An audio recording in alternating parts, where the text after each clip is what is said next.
kita panjatkan kehadiran Allah Subhanahu wa Ta'ala karena atas rahmatnya kita semua dapat berkumpul dalam keadaan sehat untuk mengikuti presentasi kelompok hari ini. Saya, Miftahul Janan Ramadhani, selaku MC, akan memandu jalannya acara hingga ke sesi presentasi kelompok.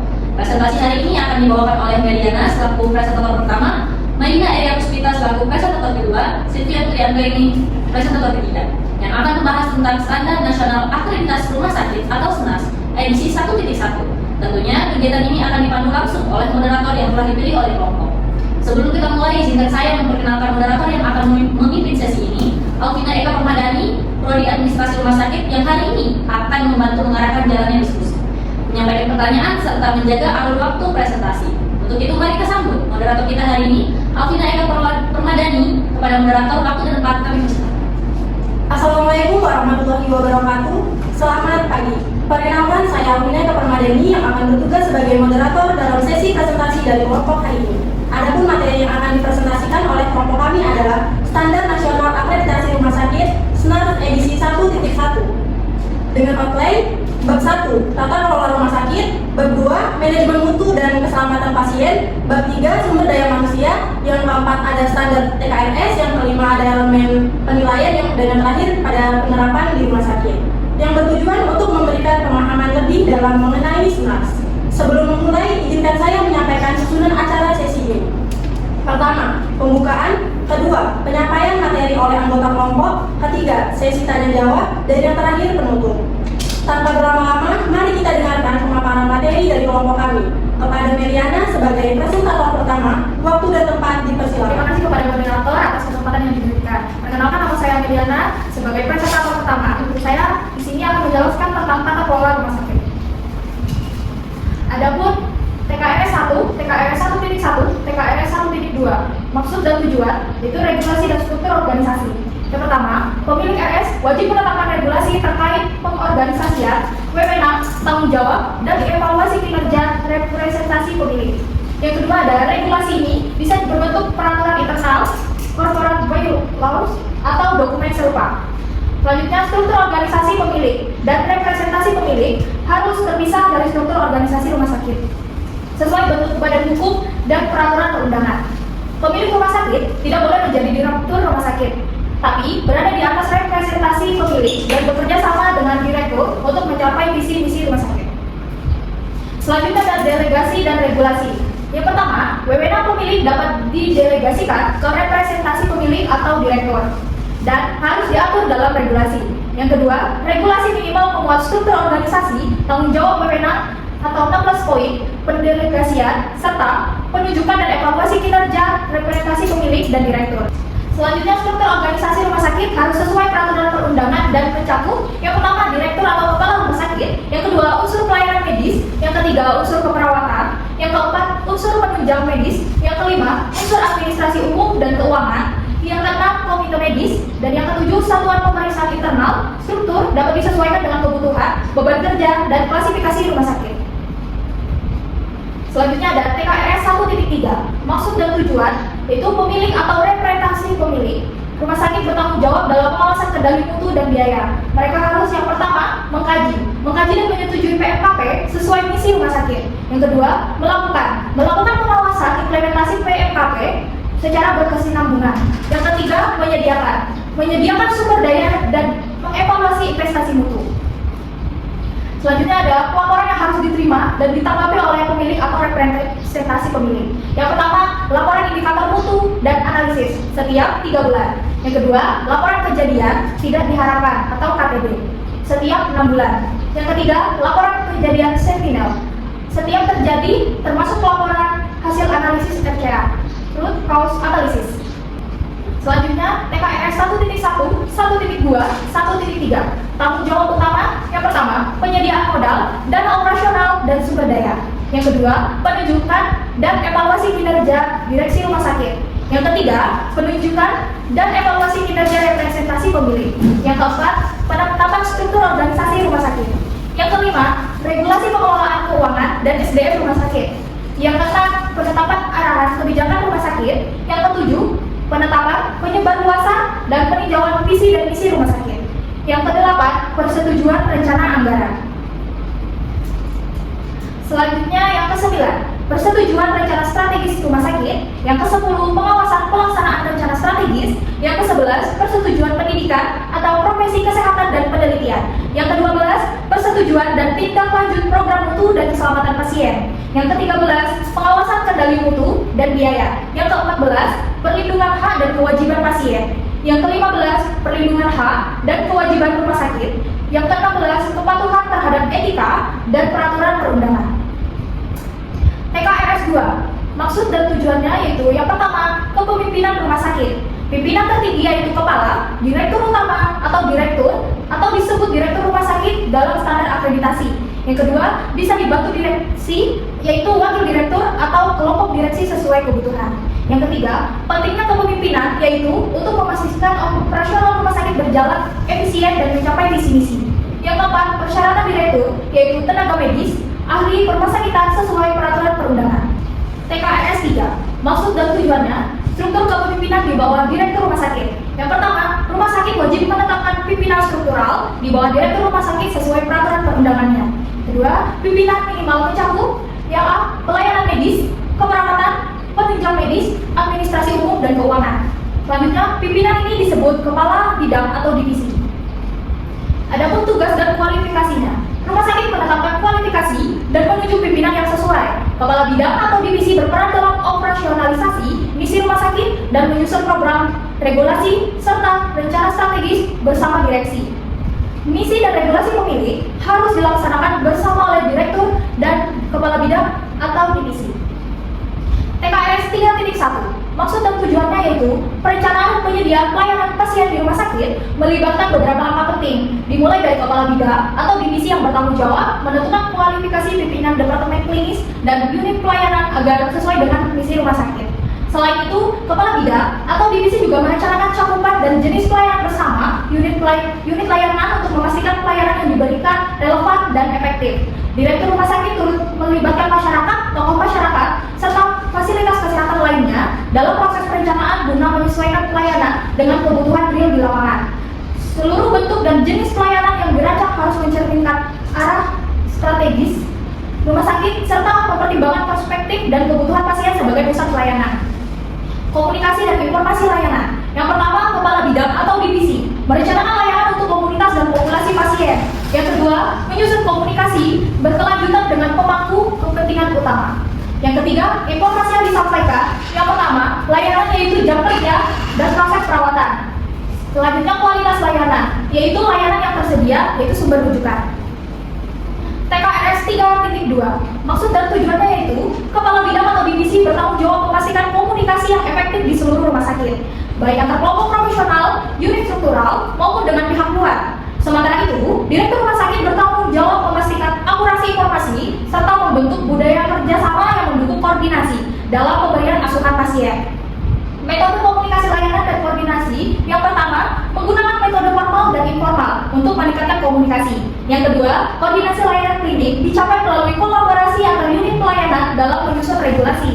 Yang ketiga, rumah sakit mengatur pertemuan di berbagai tingkat dan antar profesi untuk membahas pelayanan dan perkembangan ilmu pengetahuan. TKRS 3.3, maksud dan tujuannya yaitu yang pertama, asuhan pasien terkait dengan kemampuan rumah sakit menarik dan mempertahankan staf berkualitas. Yang kedua, direktur rumah sakit menyadari pentingnya retensi staf untuk pengembangan jangka panjang. Yang ketiga, direktur rumah sakit merencanakan dan melaksanakan program untuk penerimaan, retensi, pengembangan, dan pendidikan berkelanjutan staf. Yang keempat, regulasi kesempatan staf untuk pendidikan dan pelatihan, yaitu 60% staf, 20 jam per tahun. TKRS 4 dan TKRS 4.1. Maksud dan tujuannya adalah direktur rumah sakit memiliki tanggung jawab untuk memastikan bahwa program PMKP berjalan secara menyeluruh dan terkoordinasi di seluruh unit pelayanan. Tujuan utama dari laporan ini adalah untuk menjamin akuntabilitas, transparansi, dan kesinambungan dalam upaya peningkatan mutu serta keselamatan pasien di rumah sakit. Koordinasi dilakukan melalui unit atau departemen mutu, komite, atau struktur lainnya yang sesuai guna menghindari duplikasi, upaya memastikan pendekatan sistemik terhadap mutu. Menganalisis, tanggung jawab pemilik penting untuk perbaikan mutu. Mengkomunikasi berkala dan dorong kesadaran dan partisipasi staf. Mengidentifikasi, pemilik meninjau dan merespon capaian mutu rendah, kemudian mendukung komunikasi rutin. seperti buletin, poster, protokol staf, dan sistem SDM. Menilai komitmen pemilik tinggi, media komunikasi variatif, serta belum ada tindak lanjut dan penilaian efektivitas strategi pelaporan program PMKP Direktur Rumah Sakit. Yang pertama, tiap 3 bulan dievaluasi pencapaian mutu layanan, termasuk aspek klinis, manajemen, dan keselamatan pasien. Juga dilihat penerapan panduan dan alur klinisnya. Yang kedua, setiap 6 bulan dievaluasi jumlah dan jenis insiden keselamatan pasien, analisis akar masalah, konfirmasi informasi kepada pasien dan keluarga, serta tindak lanjut perbaikannya. Yang ketiga, kejadian sentinel wajib dilaporkan ke pemilik maksimal 2 kali 24 jam setelah terjadi, dan hasil analisis akar masalahnya disampaikan kembali dalam 45 hari. Sekian presentasi dari saya kembalikan ke moderator. Baik, terima kasih kepada Meliana telah memaparkan materinya. Selanjutnya, kepada Maylina Eria Puspita sebagai presentator kedua, waktu dan tempat dipersilakan. Baik, terima kasih moderator atas kesempatan yang sudah diberikan. Selanjutnya yaitu TKRS 5. Maksud dan tujuannya yaitu adalah Direktur TKRS bertanggung jawab menetapkan prioritas mutu secara kolaboratif berfokus pada proses yang berdampak luas mencerminkan masalah nyata atau keluhan pasien indikator rendah dan mendukung efisiensi serta keselamatan. Lalu tujuannya yaitu adalah untuk penetapan prioritas mutu pertimbangan misi dan core bisnis rumah sakit dengan permasalahan serta keluhan pasien, capaian indikator yang rendah serta kejadian yang tidak diharapkan. Lalu elemen penilaian kunci yaitu mencakup adanya program pengukuran untuk layanan klinis prioritas disertai bukti keterlibatan direktur dan pimpinan dan penyusun serta pemantauan pelaksanaannya. Untuk rumah sakit pendidikan, riset klinik dan program pendidikan menjadi bagian dari mutu klinis prioritas. Lalu pengukuran sasaran keselamatan pasien atau SKP juga harus tercantum dalam program mutu prioritas serta terdapat kajian dampak perbaikan terhadap efisiensi dan penggunaan sumber daya.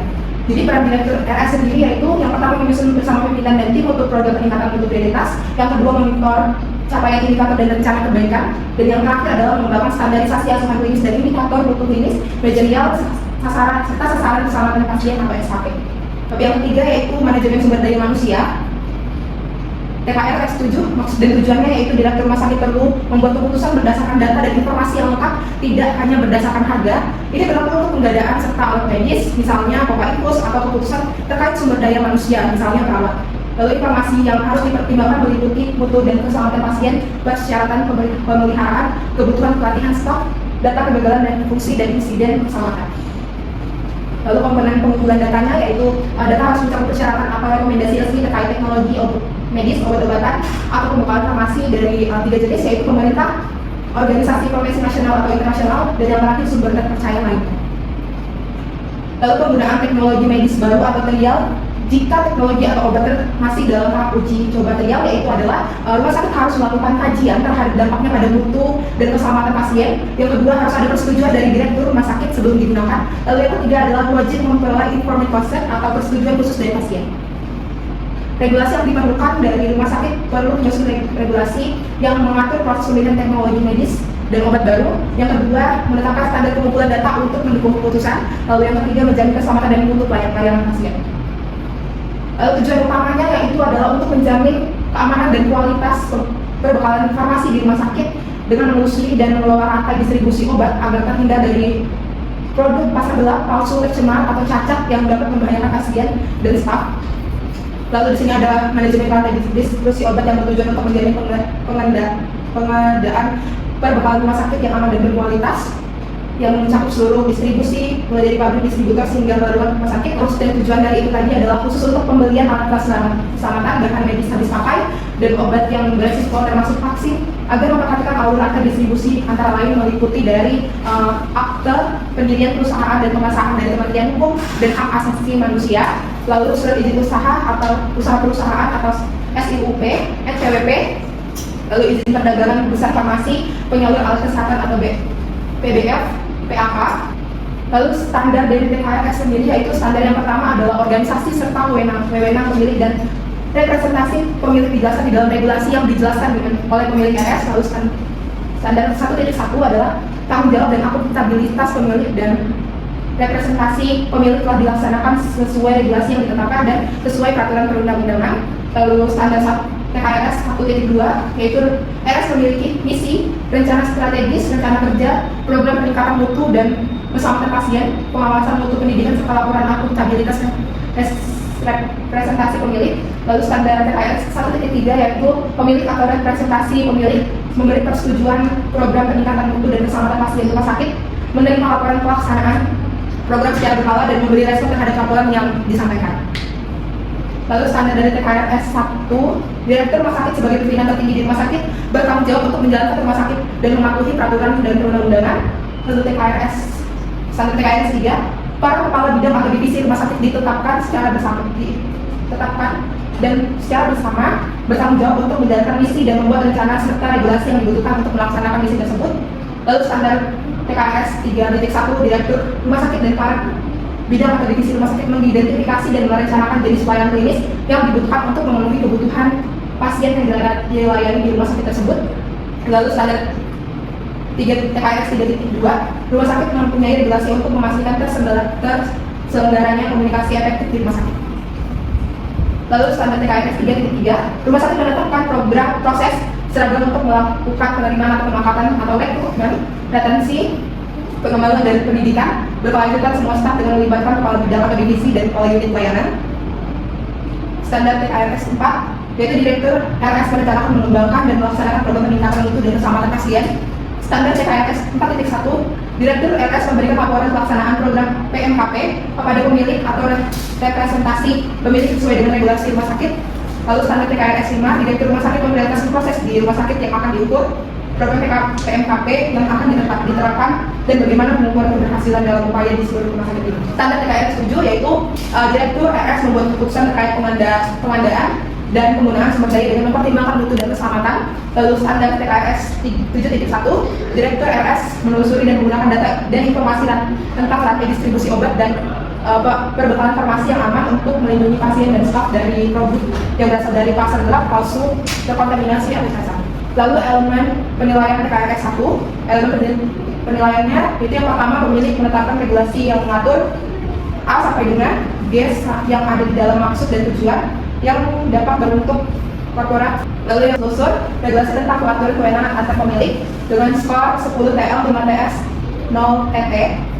Ada elemen penilaian TKRS 1.1 dengan elemen penilaian yang pertama yaitu persetujuan dan ketersediaan anggaran budget investasi, modal dan operasional serta sumber daya. Terima kasih kepada Mailina Eria Puspita telah menyampaikan materinya. Selanjutnya kepada Sylvia Putri Anggraini sebagai presentator ketiga, waktu dan tempat dipersilakan. Baik, terima kasih moderator. Selanjutnya saya akan memaparkan materi tentang elemen penilaian TKRS 1.2. Yang pertama, yaitu ada bukti persetujuan, review berkala, dan publikasi atau sosialisasi ke masyarakat tentang visi dan nilai-nilai rumah sakit sesuai dengan regulasi. Telusurnya yaitu bukti tentang visi RS, persetujuan misi, review misi secara berkala, publikasi atau sosialisasi misi RS dan nilai-nilai rumah sakit oleh pemilik atau representasi pemilik. Yang W-nya yaitu yang pertama ada pemilik atau representasi pemilik, yang kedua yaitu direktur RS dengan skor 10 TL, 5 TS, dan 0 TT. Penilaian TKRS 1.3. Yang pertama yaitu ada program peningkatan mutu dan keselamatan pasien rumah sakit telah disetujui oleh pemilik atau representasi pemilik. Telusur D adalah bukti tentang program PMKP yang telah disetujui pemilik atau representasi pemilik. Telusur W yaitu yang pertama komite PMKP, yang kedua kepala bidang atau divisi, yang ketiga adalah kepala unit dengan skor yaitu 10 TL, 5 TS, dan 0 TT. Selanjutnya yaitu ada elemen penilaian TKRS 2. Pertama yaitu ada regulasi tentang kualifikasi direktur RS dan uraian tugas, tanggung jawab dan wewenang sebagaimana tercantum pada A sampai dengan D serta 1 sampai dengan 9 di maksud dan tujuan. Telusurnya yaitu R sama dengan regulasi tentang 1 kualifikasi, uraian tugas, tanggung jawab dan wewenang atau UTW direktur yang diuraikan dalam struktur organisasi dan tata kelola rumah sakit. Selanjutnya yaitu ada elemen penilaian TKRS 3. Yang pertama yaitu rumah sakit telah menetapkan persyaratan jabatan, uraian tugas, tanggung jawab dan wewenang dari kepala bidang atau divisi rumah sakit secara tertulis sesuai kompetensi peraturan perundang-undangan yang berlaku. Telusur R yaitu tentang persyaratan jabatan, uraian tugas, tanggung jawab dan wewenang atau UTW setiap kepala bidang divisi di rumah sakit sesuai kompetensi peraturan perundang-undangan yang berlaku. Skornya yaitu 10 TL, 5 TS, dan 0 TT. Selanjutnya yaitu ada elemen penilaian TKRS 3.1. Yang pertama yaitu ada penetapan jenis pelayanan yang diberikan RS sesuai dengan misi rumah sakit. Telusur R yaitu regulasi tentang penetapan jenis pelayanan RS sesuai dengan misi RS. dengan skor 10 TL dan 0 TT. Selanjutnya yaitu elemen penilaian TKRS 3.3. Yang pertama yaitu ada RS memiliki regulasi proses perencanaan dan pelaksanaan rekrutmen, pengembangan staf serta kompetensi yang melibatkan kepala bidang atau divisi dan kepala unit pelayanan. Telusurnya 1. Regulasi tentang rekrutmen, retensi, pengembangan staf dan kompensasi dan unit. Selanjutnya yaitu ada elemen penilaian TKRS 4. Yang pertama, yaitu Direktur Rumah Sakit menetapkan regulasi berupa pedoman peningkatan mutu dan keselamatan pasien yang meliputi poin A sampai dengan I, dimaksud dan tujuan beserta programnya serta penetapan indikatornya. Telusurnya yaitu pedoman PPMKP meliputi A sampai dengan I. Selanjutnya yaitu ada elemen penilaian TKRS 4.1. Yang pertama yaitu 1. Direktur RS telah melaksanakan koordinasi pemantauan program PMKP pada perbaikan struktur dan proses serta hasil.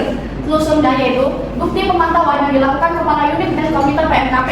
Yang penilaian TKRS 5 yaitu yang pertama, rumah sakit mempunyai program pengukuran mutu pelayanan klinis prioritas dengan memperhatikan poin A sampai dengan F yang ada di maksud dan tujuan.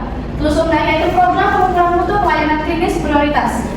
Yang ketujuh, yaitu rumah sakit mempunyai regulasi pemilihan teknologi medis dan obat sesuai dengan A dan B yang ada dimaksud dan tujuan serta regulasi penggunaan teknologi medik dan obat baru yang masih dalam tahap uji coba sesuai dengan 1 sampai dengan 3 yang ada dimaksud dan tujuan serta memiliki tim penapisan teknologi bidang kesehatan. Telusurnya yaitu regulasi tentang pemilihan teknologi medik dan obat. Selanjutnya yaitu ada elemen penilaian TKRS 7.1 yaitu RS mempunyai regulasi tentang pengelolaan pengadaan alat kesehatan, bahan medis habis pakai dan obat yang berisiko termasuk vaksin dengan memperhatikan alur rantai distribusi sesuai peraturan perundang-undangan. Telusurnya yaitu regulasi tentang manajemen rantai distribusi untuk pembelian atau pengadaan alat kesehatan, bahan medis habis pakai dan obat yang berisiko termasuk vaksin. Selanjutnya yaitu ada contoh penerapan TKRS di rumah sakit. Rumah sakit memiliki struktur organisasi yang jelas dengan definisi peran dan tanggung jawab yang spesifik untuk setiap jabatan. Contoh penerapan TKRS dalam MSDM, yaitu rumah sakit memiliki proses rekrutmen dan seleksi yang transparan dan adil untuk memastikan bahwa staf yang direkrut memiliki kualifikasi dan kompetisi yang sesuai. Adapun contoh penerapan TKRS manajemen mutu dan keselamatan pasien, yaitu rumah sakit memiliki sistem pelaporan dan analisis insiden yang efektif yang mencakup pelaporan insiden, analisis akar penyebab, dan tindakan korektif. Baik, itu saja materi yang dapat saya sampaikan. Saya kembalikan ke moderator. Terima kasih kepada Sylvia Putri Anggraini telah memaparkan materinya. Terima kasih kepada teman-teman presentator atas pemaparan yang sangat menarik dan informatif. Jadi, kesimpulan dari materi Standar Nasional Akreditasi Rumah Sakit edisi 1.1 adalah Standar Nasional Akreditasi Rumah Sakit NARS edisi 1.1 menekankan pentingnya tata kelola yang baik, manajemen mutu dan keselamatan pasien, serta pengelolaan sumber daya manusia yang efektif. Rumah sakit dituntut memiliki struktur organisasi yang jelas, regulasi yang kuat, serta pelaksanaan program peningkatan mutu secara berkelanjutan. Selain itu, pengambilan keputusan harus berbasis data dengan menjamin keamanan rantai distribusi obat dan alat kesehatan untuk mendukung keselamatan pasien.